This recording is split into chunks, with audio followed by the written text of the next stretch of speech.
शिवप्रदोषस्तोत्र। जय देव जगन्नाथ, जय शंकर शाश्वत, जय सर्वसुराध्यक्ष, जय सर्वसुरार्चित, जय सर्वगुणातीत, जय सर्ववरप्रद, जय नित्यनिराधार, जय विश्वम्भरव्यय, जय विश्वेकवन्देश, जय नागेन्द्रभूषण, जय गौरीपते शम्भो, जय चन्द्रार्धशेखर, जय कोट्यार्कशङ्काश, जय अनन्तगुणाश्रय, जय भद्रविरूपाक्ष, जय चिन्त्यनिरञ्जन, जय नाथ कृपासिन्धु, जय भक्तार्तिभञ्जन, जय दुस्तारसंसार सागरोत्तरणो प्रभो, प्रसीद मे महादेव, संसारतस्य खिद्यतः।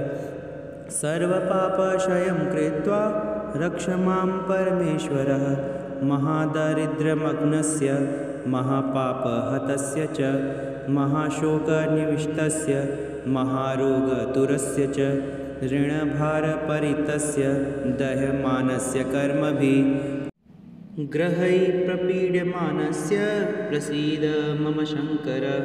दरिद्रप्रार्थयेद्देवं प्रदोषे गिरिजापतिम्, अर्थाढ्यो वाथ राजा वा प्रार्थयेद् देवमीश्वरम्। दीर्घमायुः सदारोग्यं, कोशवृद्धिर्बलोन्नति, ममस्तु नित्यमानन्दः प्रसादत्व शङ्करः। शत्रवः संशयं यान्तु, प्रसीदन्तु मम प्रजः, नश्यन्तु दस्युवो राष्ट्रे, जनाः सन्तु निरापदा। दुर्भिक्षमारे सन्तापः, शमं यान्तु महीतले, सर्वसस्यसमृद्धिश्च भूयात् सुखमयादिशः।